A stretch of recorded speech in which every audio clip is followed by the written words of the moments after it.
We're here today at Lousehill Copse, woodland in Tilehurst, Reading, and we're going to have a wander round with Natalie from Nature Nurture and Adrian, who is a local naturalist and woodland enthusiast, and me, I'm Buffy from the Conservation Volunteers. We've been running a 2-year-long Heritage Lottery funded project at the woodland to do improvements, improve the access for the local community, learn about the wildlife here, learn a bit more about Lousehill Copse and its history, and just have a bit of an explore of this fantastic woodland. This has probably been planted 150 or so years ago. The trees that we've got here are lime trees. It's quite unusual to find a plantation of lime trees. Lime was a very common wood for carving, particularly in sort of friezes around houses. We've got the Potteries estate, which is a bit further over by McIlroy's. There were kilns there. Right. So they would dug the clay out, they'd have made it into bricks and fired it. That was an essential part of the development of Reading. And we're all familiar with that red brick of Reading, but I think some of that real quality tiles, like I've heard some ended up on the floor of Westminster Abbey. Floor tiles in Westminster Abbey, yeah. And there's another beautiful thing, this tree here, this is a field maple, very, very old field maple. And it's been coppiced, but it hasn't been coppiced for 100 years or so. That's why it's got these great big stems. It's got these very distinctive little maple leaves. You tend to overlook when it's dark green like everything else in the summer, but in the autumn and winter, and it turns yellow and it hangs onto the trees for quite a long time. TCV have run 50 practical volunteering days, but we've worked with about 140 volunteers. So in the last few years we've made over 60 steps. We've put in a boardwalk and built 2 bridges and repaired a few bridges. We found palmate newts in this pond, and one of the really favourite activities for kids is pond dipping. So we've got these special nets, and then they look at what they've caught in these plastic trays, and they'll find dragonfly nymphs and sometimes these newts, and what else can be found Pond here? skaters, all sorts. But it's just such a favourite, isn't it? Yeah, leeches. Yeah. Snails. There's actually fish in this pond as well. We've done a lot of wildlife surveying here, and we've done that by engaging with local specialists and inviting them out to join us in the woodland and teach us about how to survey woodlands and how to look for different species. I think we were really surprised to find out that there are 5 different species of bat here, as it's quite a small urban woodland, but you don't know that they're here because they come out at night and you can't hear them. We came out with local naturalists with bat detectors and managed to hear 5 different species on the detectors, which was amazing. An ancient woodland, an ancient coppiced oak and hazel woodland. Nelson's ships were made of them. A lot of our manor houses have got oak beams holding the roofs up. It's been in the ecosystem for 10,000 years, and because they've been here so long, many things, beetles and wasps and caterpillars and moths and butterflies, all sorts of things are associated with them. There are certain types of beetle that they only go to that oak when it's a certain age. And well, it's even more mysterious than that, because there are not that we know about them here so much, and these oaks grow in quite close proximity to one another, but quite often oaks have ended up on their own, and they're not connected to any other oak tree, not physically connected. And some of those trees have beetles in them that are only found in that oak tree. Wow. And they're found nowhere else on earth. Nature Nurture have been working with the conservation volunteers here for the last couple of years, and one way we've done that, we've looked at where Lousehill Copse is, and we worked out where all the local primary schools were, and we linked with those schools and we offered free workshops, forest school programs in the wood. And another thing we did was bring teachers to the wood and train them how to use this incredible space as an outdoor classroom. And in fact, it ended up getting so popular we needed a whole waiting list, and we had to map different parts of the woodland where different schools could work. So that was really exciting.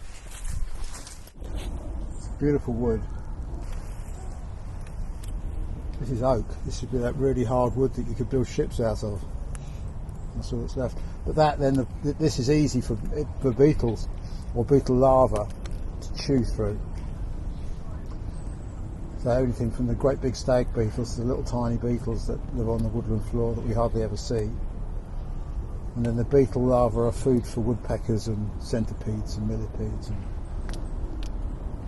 shrews and all sorts of other things. We'd done a recce that morning and realised we were going to have to walk around it, and just bringing the kids up the path here and then them suddenly saying, oh my God, and then being able just to talk about the weather and the fallen tree. And this was really tricky for them to get round. They had to really clamber around.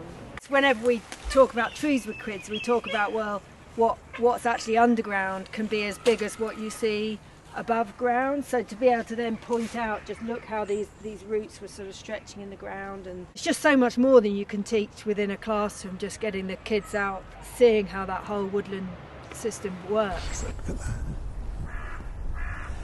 It's how full of water it is as well. So other ways we've been working with the community, we've devised something called a family wild day, and what we do, we put all around the woodland different activities, from pond dipping and bug hunting and analysing what sort of biodiversity we've got, and we call it a family wild day, and we have different themes. So working with the conservation volunteers, they worked out which were the priority species in the area, and we thought, well, how can we connect people to get really interested in these species? So we actually called it Mission Lousehill, and we turned all the kids into spies, and they just went on these quests in the woodland finding out what their creatures were. The leaves are quite big. These are quite small leaves. It's all that's left at winter, and they don't last long. When they fall from the tree, they rot really quickly. Whereas oak leaves have got lots of tannin in them, and they don't rot. So even though there were loads of hazel leaves around here, they're virtually all gone. It's a big round leaf, and it's got loads of little teeth at the top. And it's not like the wych elm. Wych elm is a bit similar to hazel, but if you look at the leaf, it has this very distinctive shape with two ears and then the point. And they tend to go this lovely yellowy colour in the very late in the autumn before they lose their leaves. Wych elm leaves can be quite big, but these big leaves always fall first and leave the little ones behind. But you can see the structure.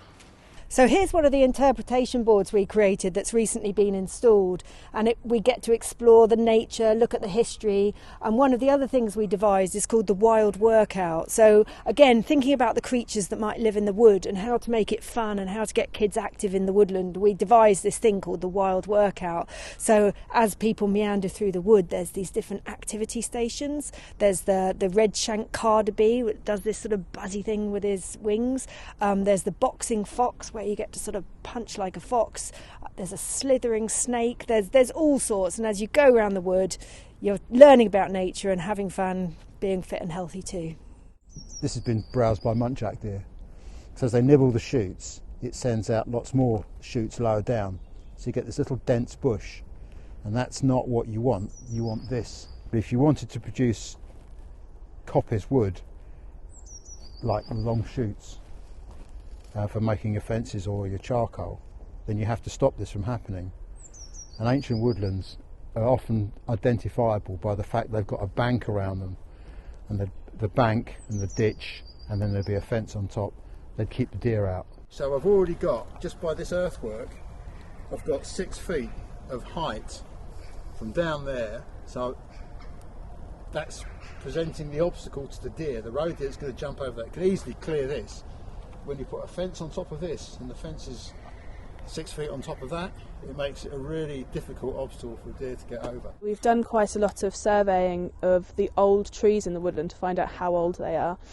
We have one ancient tree, one big oak tree that we found, but lots of quite old trees. There's so much to see in this woodland. You see, there's what is this? This is an ash, isn't it? This is an ancient ash. Is that ash? That's ash, I think, yeah.